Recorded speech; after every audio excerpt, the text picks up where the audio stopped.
50대 이상의 수많은 분들이 다리 경련과 혈액순환 개선을 위해 마그네슘을 복용하며 어느 정도 효과를 보고 계십니다. 하지만 대다수의 의사가 언급하지 않는 다리 순환 저하의 근본적인 원인을 해결하는 또 다른 비타민이 존재합니다. 만약 여러분이 야간 다리 경련, 발저림, 혹은 일과 후 다리가 무겁게 처지는 느낌을 겪고 계신다면 오늘 내용에 주목해 주십시오. 오늘 우리는 다리 상태를 완전히 바꿔놓을 수 있는 이 신비타민에 대해 이야기해 보려 합니다. 흔히 마그네슘만이 정답이라고 생각하며 실제로 마그네슘은 근육 이완과 혈관 지지를 돕는 중요한 역할을 합니다. 그러나 마그네슘은 전체 문제의 일부분만을 해결할 뿐입니다.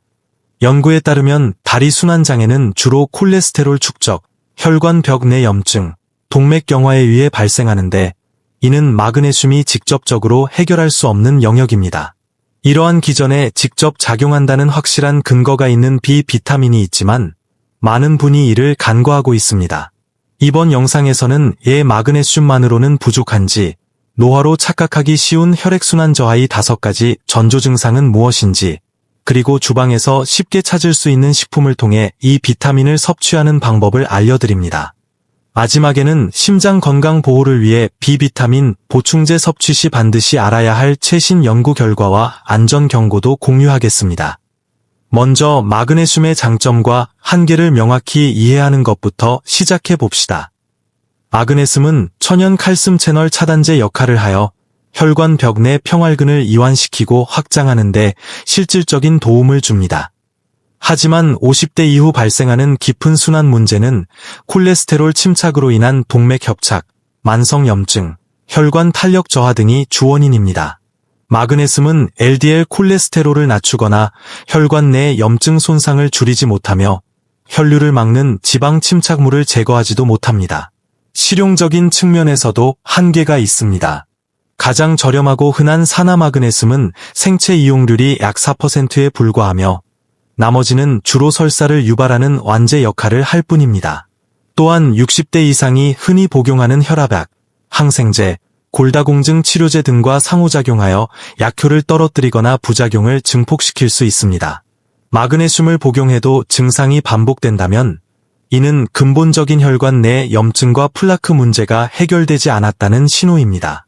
우리 몸의 혈액순환을 고속도로 시스템에 비유해 봅시다.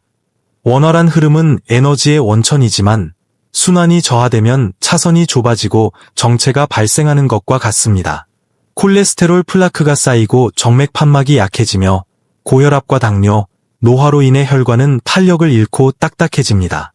위험한 점은 이 과정이 매우 조용히 진행된다는 것입니다. 부은 발목이나 차가운 발가락을 단순히 노화 탓으로 돌려서는 안 됩니다.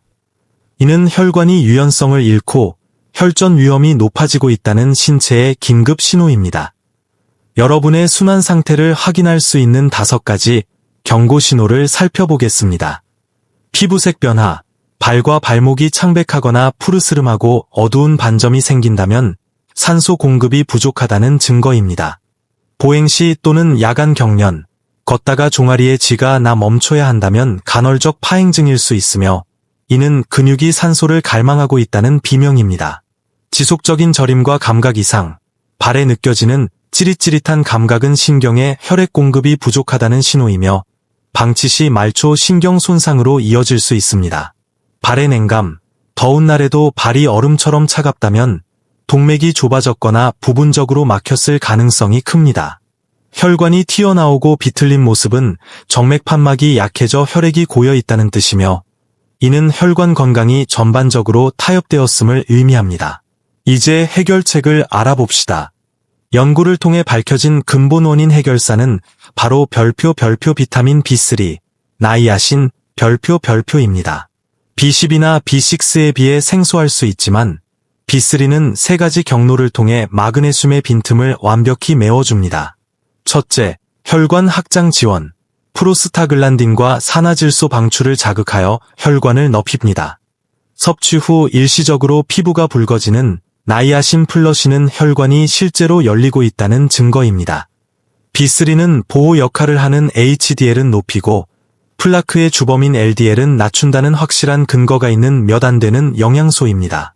혈관 내벽의 만성염증을 줄여 혈관의 유연성을 보호합니다.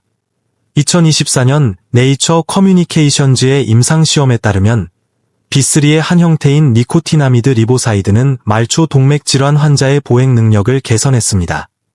특히 60대 이상은 흡수율 저하와 단백질 섭취 감소로 B3, 결핍이 흔하기에 더욱 중요합니다. 비타민 B3는 값비싼 보충제 대신 우리 주변의 흔한 식품을 통해 섭취하는 것이 가장 안전합니다. 황달랑어, 3온스당 하루 권장량의 약 54% 함유, 닭가슴살, 3온스당 약 64% 함유, 연어, 1회 제공량당 약 54% 함유, 아몬드, 4분의 1컵당 약 25% 함유. 실제 식단 예시를 들자면 아침에는 시금치를 곁들인 달걀 스크램블, 간식으로 아몬드, 점심에는 닭가슴살 샐러드, 저녁에는 연어 구이를 드시는 것만으로도 권장량의 100%를 훨씬 상회하는 B3를 충분히 섭취할 수 있습니다. 이는 추가 지출 없이 혈관을 매일 영양으로 채우는 최고의 전략입니다. 하지만 주의해야 할 중대한 경고 사항이 있습니다. 2024년 클리블랜드 클리닉의 획기적인 연구에 따르면 과도한 나이아신의 분해 산물인 사파이가 심장마비 및 뇌졸중 위험 증가와 밀접한 관련이 있음이 밝혀졌습니다. 이는 보충제를 통한 고용량 섭취 시 혈관 내 염증을 유발할 수 있기 때문입니다. 보충제의 일일 상한 섭취량은 35mg에 불과합니다. 과거 콜레스테롤 치료를 위해 처방되던 100에서 500mg의 고용량 요법은 이제 더 이상 권장되지 않습니다. 따라서 반드시 천연식품을 통해 섭취하고 보충제 복용 전에는 반드시 의료진과 상담해야 합니다. 또한 생활습관 개선, 매시간 5분 걷기, 충분한 수분 섭취, 당분 절제, 스트레스 관리, 이 병행될 때 B3의 효과는 극대화됩니다. 65세 여성 환자의 사례를 들어보겠습니다. 만성 다리 경련과 냉감으로 고통받던 그녀는 마그네슘을 복용 중이었지만 효과가 미미했습니다.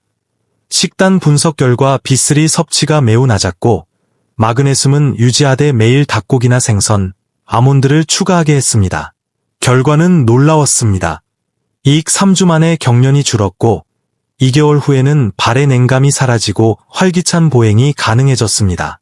마그네슘과 B3의 시너지가 핵심이었습니다. 오늘 바로 시작할 액션 플랜입니다. 어제 식단에서 B3 식품이 있었는지 점검하십시오. 오늘 한 끼의 B3 식품, 달걀, 닭고기 등을 추가하십시오. 이번 주 장바구니에 닭가슴살, 연어, 아몬드를 넣으십시오. 향후 몇 주간 다리 상태의 변화를 관찰하십시오. 꾸준히 실천하십시오. 마그네슘과 비타민 B3는 서로 경쟁하는 것이 아니라 최고의 파트너입니다. 이 두 영양소의 조화가 여러분의 건강한 보행과 활기찬 삶을 지켜줄 것입니다. 오늘 내용이 유익했다면 좋아요와 구독 부탁드리며 여러분의 경험을 댓글로 공유해주세요. 여러분의 건강한 미래를 응원합니다. 시청해주셔서 감사합니다.